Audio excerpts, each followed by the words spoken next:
Assalamualaikum warahmatullahi wabarakatuh. Perkenalkan, nama saya Fitri Nur Aisyah, absen 11 dari kelas 8H. Saya akan menjelaskan materi tentang getaran, gelombang, dan bunyi. Untuk lebih jelasnya, mari kita simak video berikut ini. Nah, yang pertama kita membahas getaran. Getaran adalah gerak bolak-balik secara beraturan melalui titik setimbang. Contoh pada kehidupan sehari-hari diantaranya. Yang pertama, saat kita berbicara. Ketika kita berbicara, pita suara kita bergetar. Coba lakukan percobaan saat kita berbicara. Sentuhlah leher kalian, apakah ada yang bergetar? Yang kedua, saat kita bermain gitar. Ketika kita bermain gitar, dawa yang kita petik juga bergetar. Yang ketiga, saat kita bermain ayunan.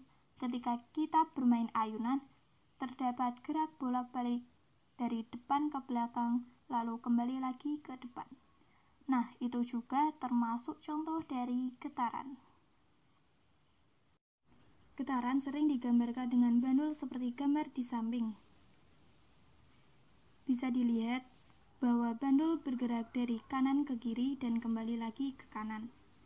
Nah, di mana satu getaran itu sama dengan gerak bandul yang kembali ke titik semula. Jadi, apabila bandul itu bergerak dari titik A, lalu ke B, lalu ke C, B, dan kembali ke A, maka ia telah melakukan satu getaran. Hal lain yang harus kita ketahui dari getaran yaitu besaran dan satuan. Yang pertama, kita harus tahu tentang frekuensi. Frekuensi adalah jumlah getaran dalam satu detik. Rumusnya adalah F sama dengan N per T, di mana satuannya adalah Hertz. Yang kedua, kita harus tahu tentang periode. Periode yaitu waktu yang diperlukan untuk melakukan satu getaran. Rumusnya adalah T besar sama dengan T kecil per N. Satuan periode adalah detik. Perlu diingat bahwa frekuensi adalah jumlah getaran dalam satu detik, sedangkan periode adalah waktu yang diperlukan untuk melakukan satu getaran. Nah, jadi frekuensi dan periode itu berbanding terbalik. Saat kita sudah mengetahui frekuensi atau periodenya, kita bisa langsung menulis T besar sama dengan 1/F dan F sama dengan 1/T. Hal lain yang harus diketahui juga yaitu simpangan dan amplitudo. Simpangan yaitu jarak dari titik setimbangnya, yaitu jarak AB atau BC.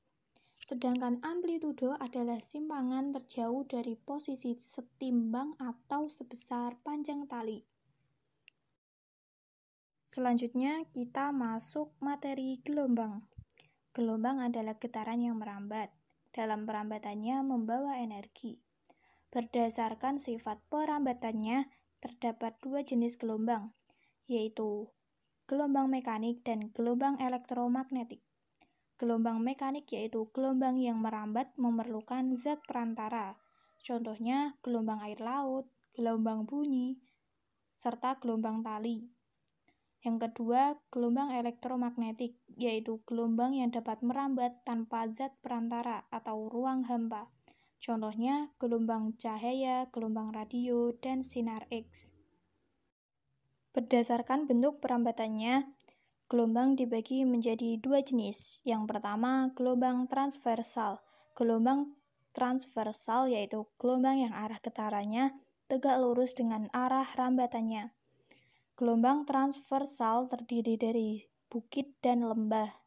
Panjang satu gelombang didefinisikan sebagai jarak antar puncak dua bukit atau biasa disebut satu bukit dan satu lembah.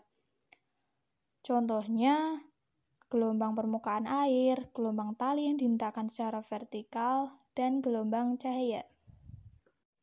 Yang kedua yaitu gelombang longitudinal, yaitu gelombang yang arah getarannya berimpit dengan arah perambatannya. Gelombang longitudinal memiliki arah getar dan arah rambat yang sejajar. Gelombang longitudinal terdiri dari renggangan dan rapatan. Panjang satu gelombang didefinisikan sebagai jarak antar pusat rapatan atau jarak pusat renggangan, atau biasa juga disebut satu rapatan, satu renggangan. Contohnya gelombang bunyi, gelombang selinggi, atau pegas. Seperti halnya pada bab getaran tadi, pada bab gelombang kita juga harus tahu besaran dan satuannya. Yang pertama, frekuensi, yaitu banyak gelombang dalam 1 detik. Untuk mencari frekuensi, rumusnya F sama dengan N per T. Satuannya Hertz. Yang kedua, periode, yaitu waktu yang diperlukan untuk membentuk satu gelombang. Nah, rumusnya T besar sama dengan T kecil per N. Satuannya detik. Sama seperti getaran tadi. Nah, apabila yang diketahui frekuensi, mencari periode adalah T besar sama dengan 1 per F, dan apabila yang diketahui periode, maka mencari frekuensi tinggal F sama dengan 1 per T. Hal lain yang harus diketahui adalah amplitudo. Amplitudo yaitu tinggi bukit atau lembah. Nah, berbeda dengan getaran tadi. Di bab gelombang ini kita harus tahu juga panjang gelombang serta cepat rambat gelombangnya. Panjang gelombang yaitu jarak satu gelombang. Lambangnya adalah lambda. Satuannya meter. Cepat rambat gelombang kita mencarinya bisa dari lambda dikali frekuensi atau lambda dibagi periode. Satuannya adalah meter per sekon. Selanjutnya kita masuk materi bunyi. Bunyi adalah getaran yang merambat melalui suatu medium. Nah, untuk syarat terjadinya bunyi adalah yang pertama, harus ada sumber bunyi. Contohnya sirine atau alat musik. Atau bisa juga berasal dari suara seperti suara saya. Yang kedua, harus ada medium atau zat perantara. Bisa dari zat padat, cair, maupun gas. Untuk gambar ini, mediumnya yaitu tali. Yang ketiga, harus ada pendengar. Kalau misalkan kita sudah berbicara, tetapi tidak ada yang mendengarkan, berarti kita sama saja tidak mengeluarkan bunyi. Selanjutnya adalah sifat-sifat bunyi. Yang pertama, bunyi dapat dipantulkan atau melakukan refleksi. Yang kedua, bunyi dapat dipadukan atau melakukan interferensi. Contohnya, ketika kita sedang melakukan paduan suara, kita memadukan suara yang tinggi dan rendah, tapi yang didengar hanya satu suara. Menurut besarnya frekuensi, bunyi dibedakan menjadi 3. Yang pertama, infrasonik, yaitu bunyi yang frekuensinya kurang dari 20 Hz. Bunyi ini hanya dapat didengar oleh anjing dan jangkrik. Yang kedua, audiosonik, yaitu bunyi yang frekuensinya antara 20 sampai 20.000 Hz. Bunyi inilah yang dapat kita dengar. Oke, selanjutnya ultrasonik, di mana bunyi ini frekuensinya lebih dari 20.000 Hz. Bunyi ini dapat didengar oleh kelelawar dan juga lumba-lumba. Selanjutnya, menurut keteraturan frekuensi, bunyi dibedakan menjadi 2. Yang pertama, desah, di mana bunyi ini memiliki frekuensi tidak beraturan. Contohnya, suara daun ditiup angin, suara air terjun, suara ombak, dan suara angin. Suara-suara tersebut frekuensinya tidak beraturan. Yang kedua, nada, yaitu bunyi yang memiliki frekuensi beraturan. Biasanya keluar dari alat musik atau bisa juga dari tangga nada. Kita juga dapat menambahkan yang ketiga yaitu dentum. Dentum yaitu bunyi yang sangat keras, dihasilkan oleh benda yang bergerak melebihi kecepatan suara. Contohnya bunyi bom, bunyi meriam, dan bunyi senapan.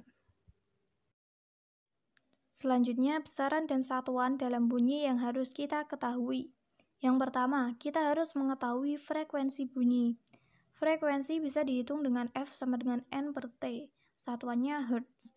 Yang kedua, kita harus tahu cepat rambat bunyi. Cepat rambat bunyi di sini bisa dicari dengan 2 cara. Yang pertama adalah dengan V sama dengan lambda dikali F. Dan yang kedua yaitu V sama dengan S per T. Satuannya meter per sekon. Kemudian teori-teori tentang bunyi. Kuat lemahnya suatu bunyi dipengaruhi oleh amplitudo bunyi tersebut. Tinggi rendahnya bunyi dipengaruhi oleh frekuensi. Bunyi merambat melalui zat perantara, yaitu zat padat, zat cair, dan zat gas. Cepat rambat bunyi tergantung dari kerapatan dan suhu zat perantara. Makin rapat mediumnya, cenderung cepat rambatnya semakin besar. Dan semakin tinggi suhu zat perantara, semakin besar cepat rambatnya. Bunyi merambat paling cepat pada zat padat dan paling lambat pada zat gas. Oke, kita lanjut membahas pemantulan bunyi. Gelombang bunyi yang menemukan suatu penghalang dapat dipantulkan. Bunyi mempunyai sudut sebagai berikut. Gambarannya, bunyi pantul itu sama dengan bunyi datangnya. Nah, ini gambaran sudut gelombang bunyi. Hukum pemantulan bunyi.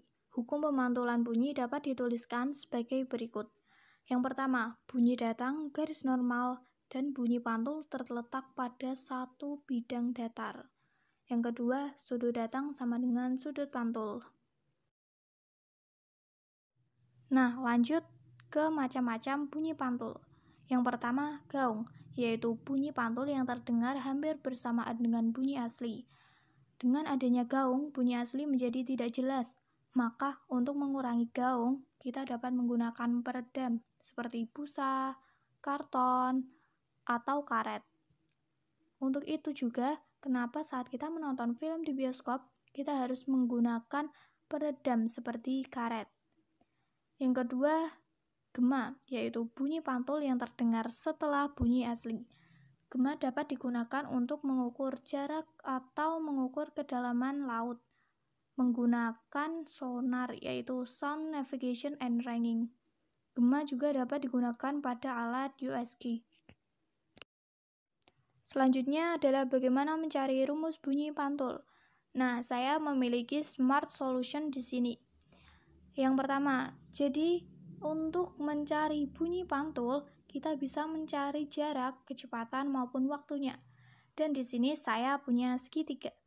Apabila kita ingin mencari jaraknya, maka rumusnya kecepatan dikali waktu dibagi 2. Jadi, kenapa di sini menggunakan 2S? Karena ia adalah bunyi pantul, jadi jaraknya 2 kalinya. Nah, untuk mencari kecepatan, rumusnya 2S per T. Sedangkan untuk mencari waktunya, kita bisa menggunakan 2S per V. Manfaat bunyi. Manfaat bunyi diantaranya untuk mengukur kedalaman laut, mendeteksi kerusakan pada unsur logam, mengukur ketebalan logam, mendeteksi benda-benda di bawah laut, serta membantu proses USG.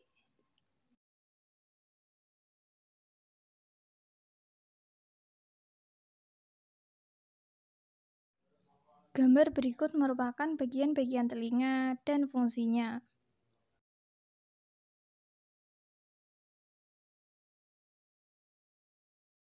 Gambar tersebut menjelaskan proses mendengar pada manusia. 2. Pendengaran pada hewan. Hewan menggunakan sistem sonar. Sistem sonar yaitu sistem yang digunakan untuk mendeteksi tempat dan melakukan pergerakan dengan deteksi suara frekuensi tinggi. Contoh hewannya yaitu kelelawar, lumba-lumba, ikan paus, dan celurut. Gangguan pada telinga manusia. Yang pertama, radang telinga. 2. Labirintitis. Yang ketiga, tuli. Tuli dibedakan menjadi 2, yaitu tuli konduktif dan tuli saraf. Aplikasi getaran dan gelombang dalam teknologi diantaranya USG, sonar, terapi ultrasonik, pembersih ultrasonik, sonifikasi, dan pengujian ultrasonik. Sekian dari saya, semoga bermanfaat. Wassalamualaikum warahmatullahi wabarakatuh.